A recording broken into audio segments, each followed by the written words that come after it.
Of the five senses, vision is the one that I appreciate the most, and it's the one that I can least take for granted. I think this is partially due to my father, who is blind.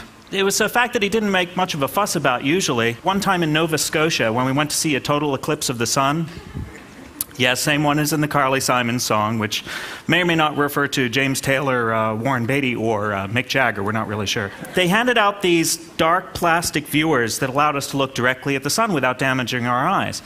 But Dad got really scared. He didn't want us doing that. He wanted us instead to use these cheap cardboard viewers so that there was no chance at all that our eyes would be damaged. I thought this was a little strange at the time. What I didn't know at the time was that my father had actually been born with perfect eyesight. When he and his sister Martha were just very little, their mom took them out to see a total eclipse, or actually a solar eclipse. And not long after that, both of them started losing their eyesight. Decades later, it turned out that the source of their blindness was most likely some sort of bacterial infection. As near as we can tell, it had nothing whatsoever to do with that solar eclipse. But by then, my grandmother had already gone to her grave thinking it was her fault. So Dad graduated Harvard in 1946, married my mom, and bought a house in Lexington, Massachusetts, where the first shots were fired against the British in 1775, although he didn't actually hit any of them until Concord. He got a job working for Raytheon, designing guidance systems, which was part of the Route 128 high-tech axis in those days, sort of the equivalent of Silicon Valley in the 70s. Dad wasn't a real militaristic kind of guy. He just really kind of felt bad that he wasn't able to fight in World War II on account of his handicap.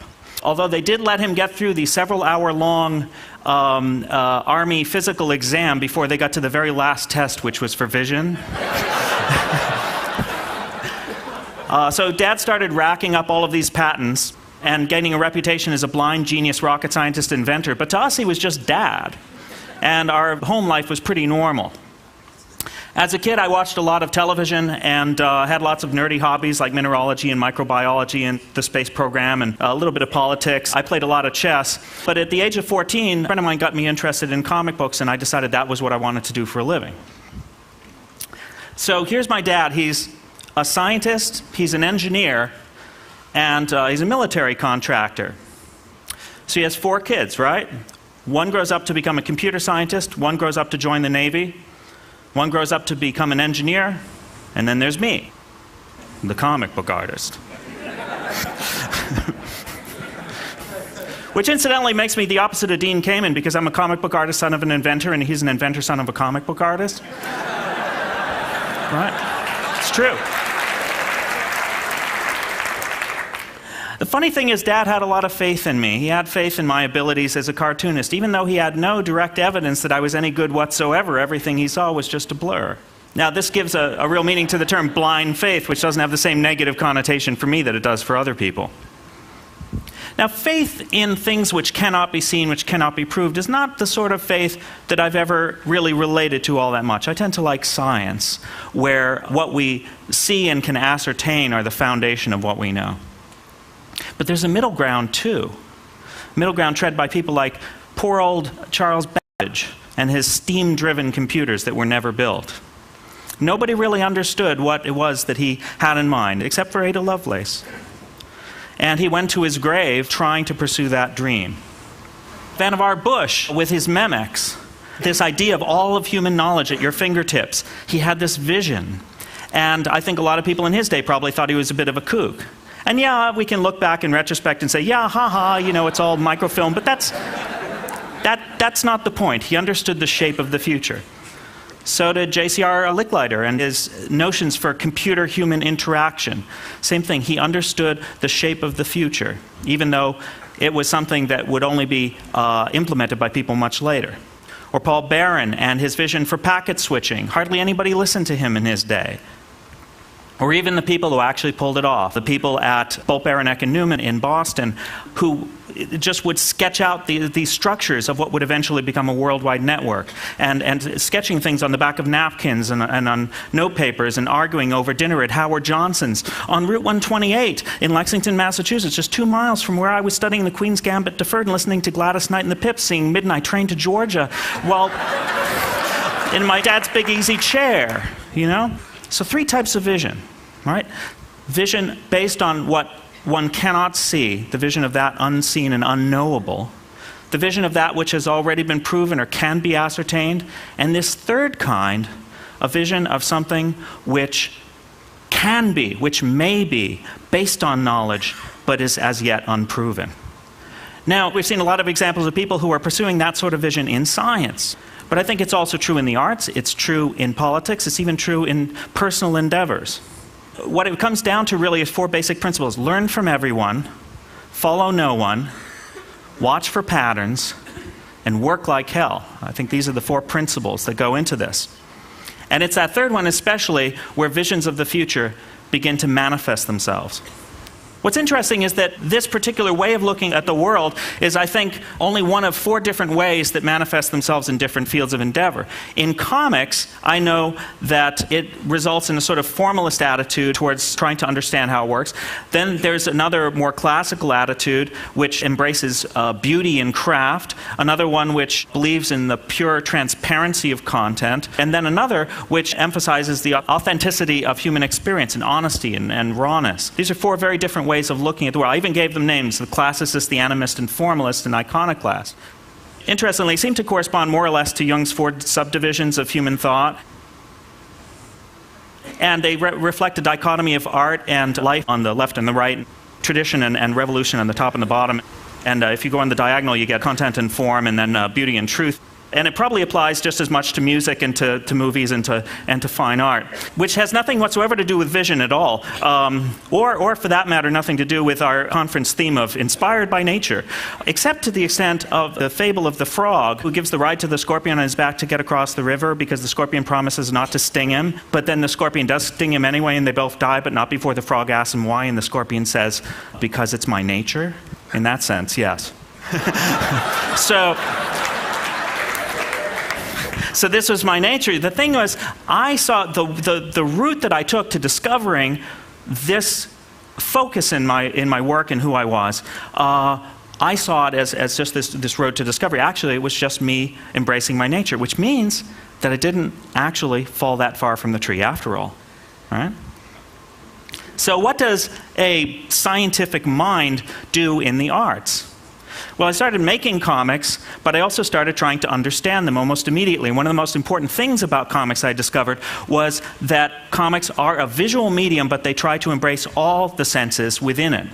So the different elements of comics, like pictures and words, and the different symbols and everything in between that comics presents, are all funneled through the single conduit of vision.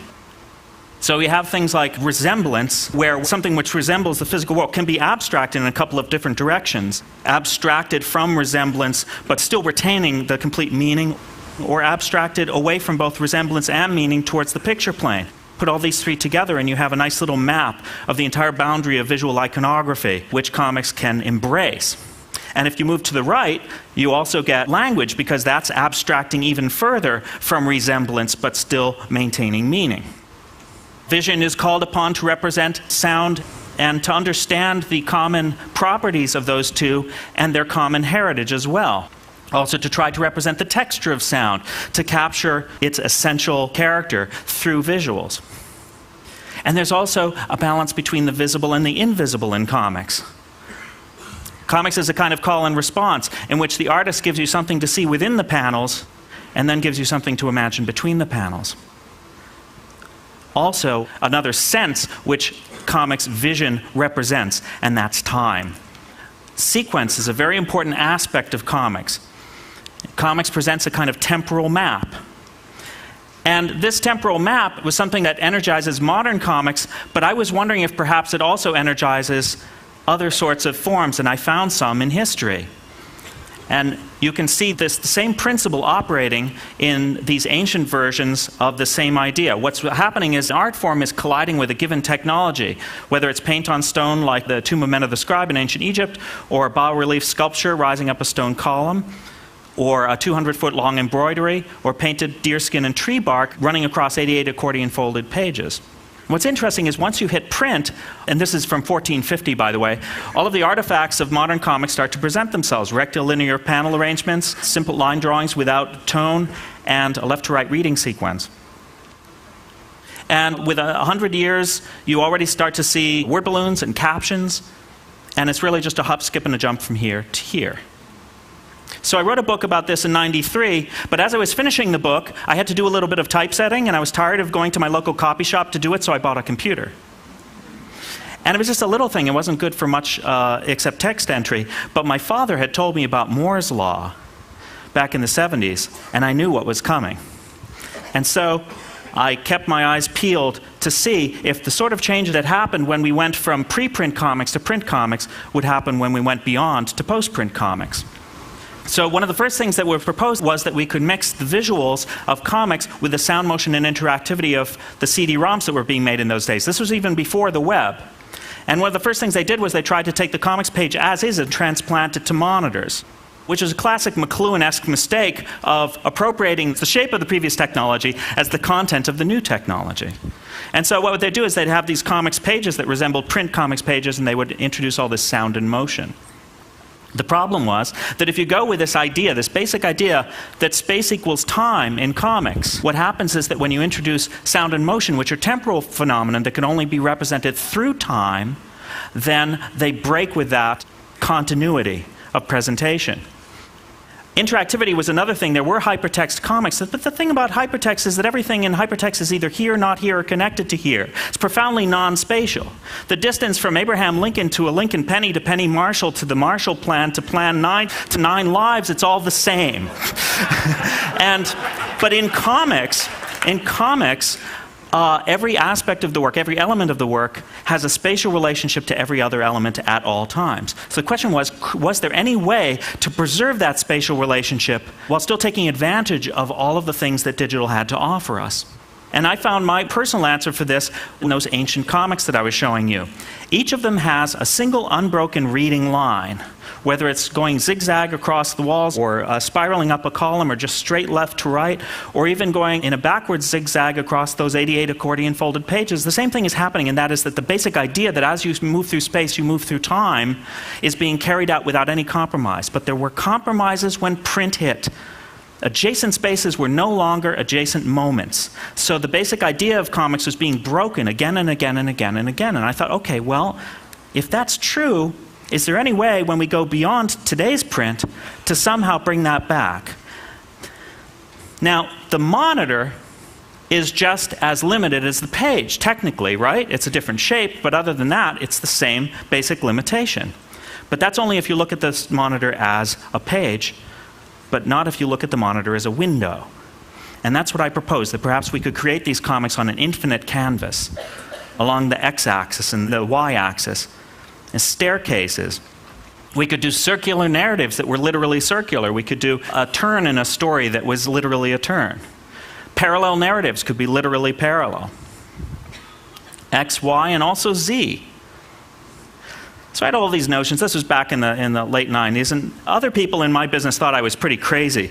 But a lot of people then went on and actually did it. I'm going to show you a couple now. This is an early collage comic by a fellow named Jason Lex. Now notice what's going on here.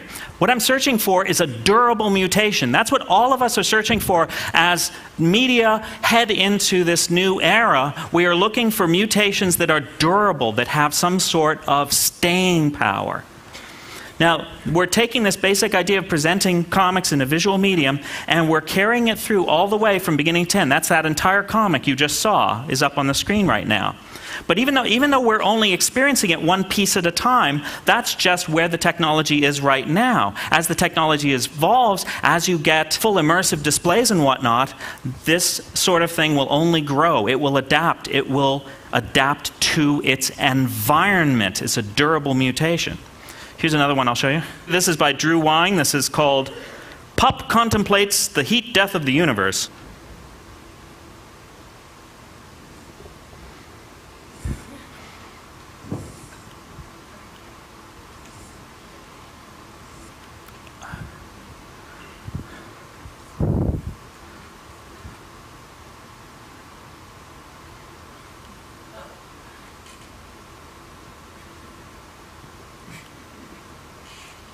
See what's going on here as we draw these stories on an infinite canvas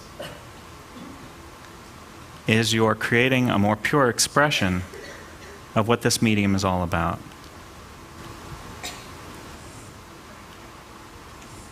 I'm going to go by this a little quickly. You get the idea. Just want to get to the last panel.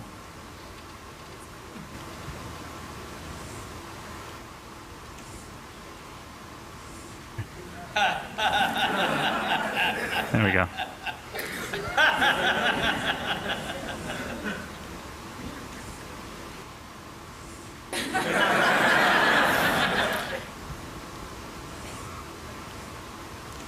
Just one more. Talk about your infinite canvas. It's by a guy named Daniel Merlin Goodbury in Britain. Why is this important?